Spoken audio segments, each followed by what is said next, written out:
Gawa sa pagsiguro sa kahapsay ug kalinaw ning Kapaskuhan, gibantayan usab sa kapulisan sa dakbayan sa Talisay ang kamerkaduhan nga walay mga pabuto nga gibaligya.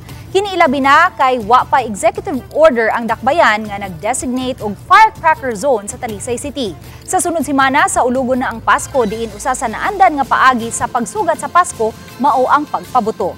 Apan gipahinumduman sa kapulisan ang tanang mga Talisaynon nga dugay na kining gidili sa dakbayan. Lakip unya sa sakmiton sa Talisay City Police ang mga improvised nga mga pabuto sama sa lantaka. Inauthorize ng ating PNP.